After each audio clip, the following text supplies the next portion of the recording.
Let's mic, history को जानो।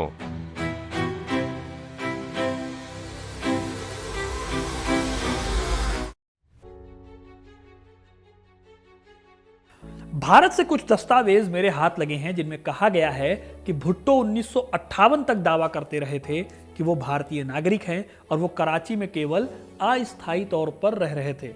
मैंने आगे की पुष्टि के लिए कहा है, इससे पता चलता है कि ये आदमी कितना बेईमान और बेजान है। 3 मार्च 1967 के दिन अपनी डायरी में ये बात लिखी थी फील्ड मार्शल अयूब खान ने। ये बात कोई छोटी बात नहीं थी, क्योंकि यहां बात हो रही है जुल्फिकार अली भुट्टो की।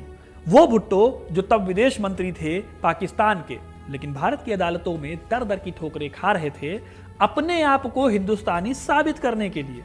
वो कह रहे थे कि उनके पास भारत का पासपोर्ट है और वो उसी पासपोर्ट से भारत से अमेरिका भी गए थे।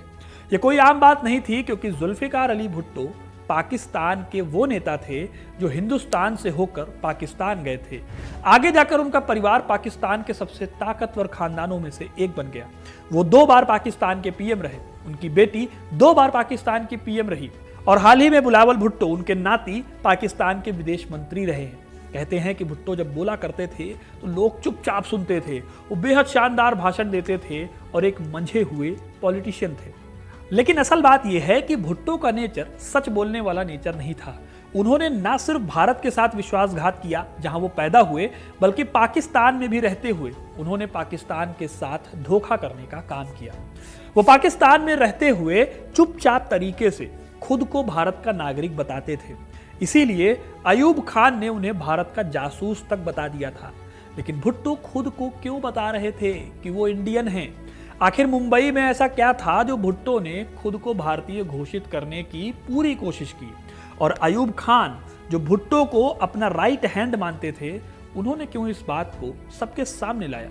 ये सब जानेंगे आज के इस वीडियो में, तो एंड तक जरूर बने रहिएगा, क्योंकि अपना इतिहास नहीं जानोगे तो खुद को कैसे पहचानोगे।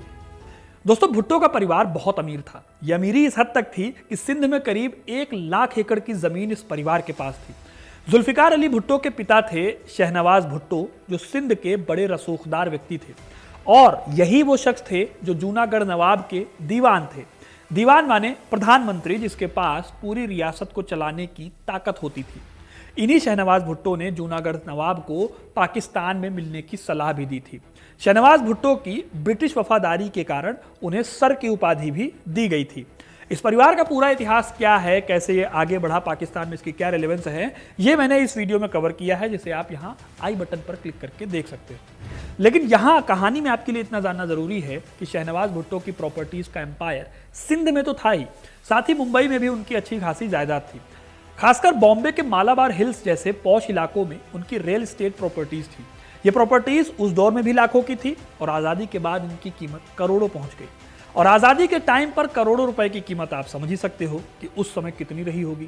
खैर, जब देश आज़ाद हुआ था तब जुल्फिकार अली भुट्टो बहुत बड़े नहीं थे। उनका जन्म 5 फरवरी 1928 को सिंध के लरकाना में हुआ था, जो तब ब्रिटिश भारत का हिस्सा था। भुट्टो ने अपनी स्कूली पढ़ाई लिखाई तो सिंध से ही की, लेकिन हायर एजुकेशन के लिए वो बॉम्बे यूनिवर्सिटी चले गए। वो बॉम्बे में रहते हुए लॉ एंड पॉलिटिक्स जैसे सब्जेक्ट में इंटरेस्ट रखते थे। भारत की आज़ादी के पहले वो बॉम्बे यूनिवर्सिटी में थे। जब तक देश आज़ाद नहीं हुआ था तब तक वो एक भारतीय नागरिक की हैसियत से यहाँ रह रहे थे। भुट्टो इस शहर से इमोशनली भी काफ़ी जुड़े हुए थे। इसी शहर में उन्होंने एक दिन भविष्यवाणी करते हुए जिन्ना को एक खत लिखा था। इसमें उन्होंने यकीन दिलाने की कोशिश की थी कि वक्त रहते मैं पाकिस्तान के लिए जान दे दूंगा। तब जिन्ना भी मुंबई में ही रहा करते थे और आज भी उनका घर यहाँ मौजूद है। यही नहीं, मुंबई में ही उनके बेहद खास दोस्त पीलू मोदी बने, जिन्होंने बाद में एक किताब भी लिखी, जुल्फी माई फ्रेंड। इस किताब में उन्होंने दावा किया कि वो दोनों आधी रात तक घंटों बातें करते थे और इस तरह से उनकी दोस्ती गाढ़ी हो गई थी। जब गांधी जी की हत्या हुई तो जुल्फिकार ने पीलू मोदी के आंसू पूछे और जब जिन्ना इस दुनिया से रुखसत हुए तो पीलू मोदी ने जुल्फिकार अली का ढाढ़स बंधाया। यहीं पर उन्होंने सुंदर क्रिकेट क्लब के लिए खेला था और दाएं हाथ के बल्लेबाज के रूप में अपनी पहचान बनाई थी। कुल मिलाकर मुंबई उनके बेहद करीब था। लेकिन 1947 में सब कुछ बदल गया।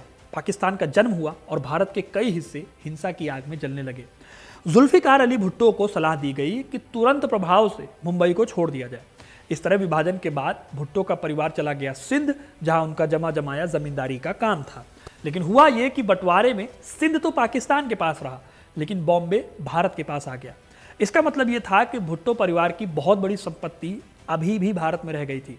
भागते समय सर शाहनवाज ने संपत्तियां अपने बेटे के नाम कर दी थी और ये कोई अनोखी बात नहीं थी, क्योंकि भारत को छोड़कर पाकिस्तान जाने वाले लोगों को भी अपना घर बार छोड़ना पड़ा था और पाकिस्तान से आने वाले लोगों ने भी अपना घर बार छोड़ दिया था।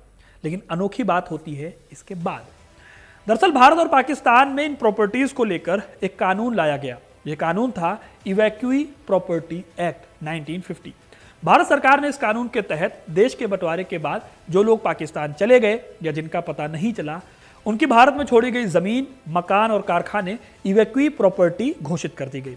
सरकार ने इन्हें अपने कब्जे में लेकर सबका एक एक कस्टोडियन नियुक्त कर दिया ताकि उन प्रॉपर्टीज की सिक्योरिटी हो पाए, उन पर किराया वसूल किया जा सके या फिर उनकी बिक्री भी हो सके। ऐसा इसलिए ताकि किसी लावारिस या फिर विवादित जमीन पर अवैध कब्जा ना हो पाए, और जो पैसा इस प्रॉपर्टी से मिलता था सरकार उस पैसे से पाकिस्तान से भारत आने वाले शरणार्थियों को बसाने में इस्तेमाल करती थी। इसी एक्ट में यह भी प्रावधान था कि बाद में चाहे तो असली मालिक या कानूनी वारिस अदालत से प्रमाण देकर संपत्ति को वापस ले सकते थे। प्रमाण या सबूत ये कि प्रॉपर्टी का मालिक भारतीय है, पाकिस्तानी नहीं। इसी आधार पर जुल्फिकार अली भुट्टो की संपत्तियां एक कस्टोडियन के पास थी। फिर जुलाई 1949 को उनके कस्टोडियन ने जुल्फिकार अली भुट्टो को निर्वासित घोषित कर दिया, माने कि इस संपत्ति का अब वो वारिस नहीं है। लेकिन इसके 21 दिन बाद जुल्फिकार अली भुट्टो, जो कहते थे कि भारत एक बड़ा राक्षस है, जो कहते थे कि भारत से 1000 साल तक लड़ाई चलेगी, वो 27 जुलाई 1949 के दिन एक शपथ पत्र दाखिल करते हैं जिसमें लिखा हुआ था कि सीनियर कैम्ब्रिज एग्जाम पास करने के बाद वो 8 सितंबर 1947 को बॉम्बे से अमेरिका गए थे, जहां वो परमानेंटली रह रहे थे। उन्होंने आगे ये तक लिखा कि जब वो भारत से अमेरिका के लिए निकले थे तो किसी और देश के नहीं बल्कि इंडिया के पासपोर्ट से निकले थे। भुट्टो का तर्क ये था कि उनकी संपत्तियों को जब्त करना कानूनी रूप से गलत है, क्योंकि वो भारत के ही नागरिक हैं। माने कि उनको दोनों हाथ में लड्डू चाहिए थे, भारत में प्रॉपर्टी, पाकिस्तान में पॉलिटिक्स। यही नहीं, भुट्टो ने इस ओथ में यह भी कहा कि मुझे नहीं पता कि मेरी माँ और मेरी बहन ने बॉम्बे को कब छोड़ा। मैंने 1945 के बाद से कई यूनिवर्सिटीज में एडमिशन के लिए अप्लाई किया था। उन यूनिवर्सिटीज से जवाब मेरे पिताजी को मिले। मैं 10 साल बाद कराची वापस लौटा। मेरी पढ़ाई बॉम्बे में हुई थी, मैं कराची में नहीं रह रहा हूँ। यानी कि अपनी प्रॉपर्टी पर क्लेम हासिल करने के लिए उन्होंने खुद को भारतीय बताना जारी रखा था, वो भी तब जब वो पाकिस्तान की पॉलिटिक्स के उभरते हुए चेहरे थे। इसीलिए मैंने कहा था कि भुट्टो पाकिस्तान और भारत दोनों के साथ छल कर रहे थे, पैसा और प्रॉपर्टी के चक्कर में।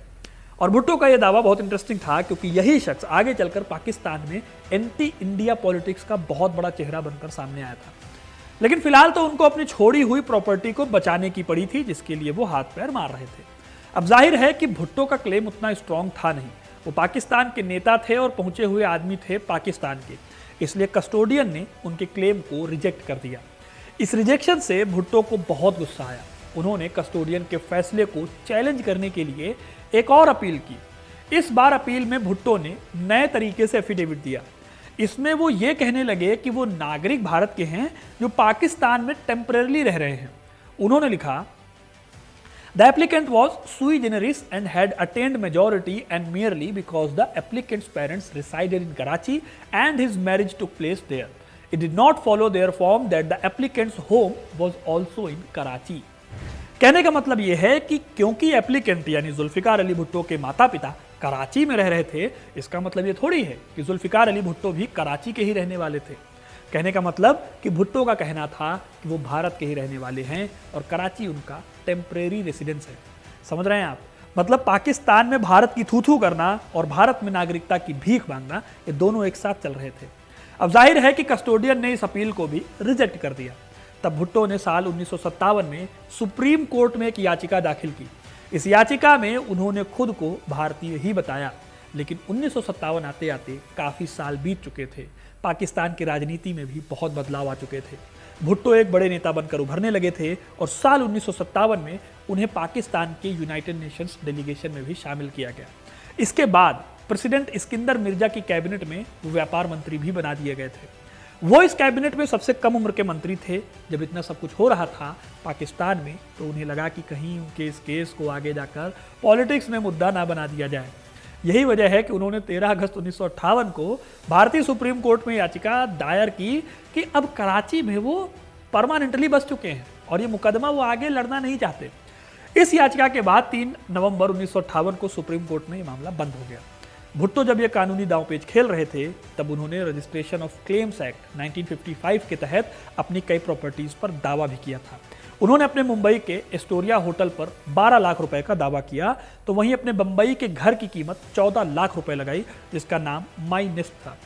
यह घर वर्ली में पड़ता था। हालांकि क्लेम ऑफिसर ने उन्हें होटल के 3,93,000 रुपए दिए और घर के रुपए उन्हें 1,40,000 दिए गए।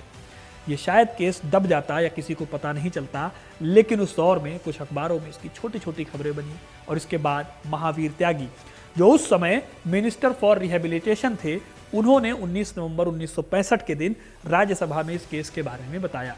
इसके बाद ही यही बात पाकिस्तान के इंफॉर्मेशन एंड ब्रॉडकास्टिंग मिनिस्ट्री के मंत्री ख्वाजा शहाबुद्दीन ने पाकिस्तान की संसद में भी बताई थी।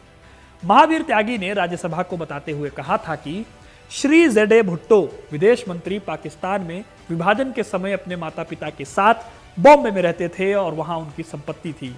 उन्हें 6 जुलाई 1949 को डिप्टी कस्टोडियन द्वारा एक निष्कासित व्यक्ति घोषित किया गया था और उनकी संपत्तियों को निष्कासित व्यक्ति की संपत्ति के रूप में ले लिया गया था। श्री भुट्टो ने कस्टोडियन जनरल, बॉम्बे और पंजाब हाई कोर्ट और आखिरकार भारत के सुप्रीम कोर्ट के समक्ष 9 सालों तक उनके द्वारा की गई विभिन्न कार्यवाहियों में घोषणा आदेश को चुनौती देते रहे। अब दोस्तों बात यह है कि भुट्टो ने जिस डर से इस केस से अपने पांव वापस खींचे थे, आगे जाकर वही उनके साथ हुआ। पाकिस्तान में यह केस तब खुला जब भुट्टो के अपने ही राष्ट्रपति अयूब खान के खिलाफ वो बागी हो गए।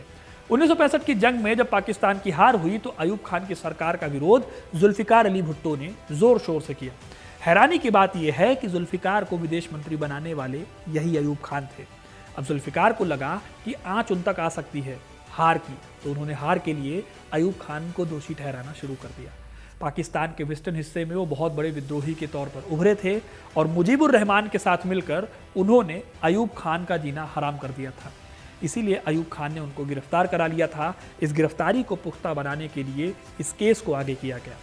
30 जून को उन्होंने अपनी डायरी में लिखा, 1958 में मंत्री बनने से पहले तक भुट्टो भारतीय अदालतों के सामने ये घोषणा करते रहे थे कि वो कराची में रहने वाले भारतीय नागरिक हैं। इस घोषणा का उद्देश्य भारत में अपने माता पिता द्वारा छोड़ी गई संपत्ति के लिए कुछ मुआवजा प्राप्त करना था। वास्तव में वो अपनी आत्मा को लगभग 1,50,000 रुपए में बेच रहे थे। ये सब हमें हाल ही में तब तक नहीं पता था जब तक कि इस मामले पर भारतीय संसद में चर्चा नहीं हुई और ये बात प्रेस में नहीं आई। हालांकि दोस्तों अयूब खान की ये कोशिशें किसी काम नहीं आई, क्योंकि जुल्फिकार अली भुट्टो को याह्या खान का सपोर्ट मिल गया था और उन्होंने याह्या खान के सपोर्ट के दम पर अयूब खान की सरकार का तख्ता पलट करा दिया। लेकिन दोस्तों कुछ भी हो, इतिहास में यह बात दर्ज हो गई कि अपनी संपत्ति को दोबारा हासिल करने के लिए एक शख्स किसी भी हद तक जा सकता है। जुल्फिकार अली भुट्टो ने जिस देश को गाली देकर अपनी पॉलिटिक्स चमकाई, उस देश में ही लड़कर वो अपनी छोड़ी हुई संपत्ति को लेकर लड़ाई लड़ रहे थे। इसमें शायद कुछ बुरी बात भी ना होती। उस दौर में ये एक्ट लाया ही इसीलिए गया था कि लोगों को उनकी प्रॉपर्टी मिल जाए। लेकिन भुट्टो असल में खुद को भारतीय भी बता रहे थे और पाकिस्तान की सड़कों पर भारत से बदले लेने की बातें भी कर रहे थे। हमारी भाषा में इसे हिपोक्रेसी कहते हैं। बाकी आपको क्या लगता है? क्या भुट्टो अगर भारतीय साबित हो जाते तो वो भारत आकर बस जाते या पाकिस्तान के साथ धोखा करके भारत की प्रॉपर्टी को चुपचाप बेच देते? आप इस पूरे वाक्य को क्या कहेंगे? कमेंट में ज़रूर बताइएगा। वीडियो को लाइक और शेयर करना ना भूलें और ऐसी इंटरेस्टिंग कहानियों के लिए, इतिहास से जुड़े रहने के लिए हिस्ट्री कनेक्ट को सब्सक्राइब ज़रूर करें। धन्यवाद।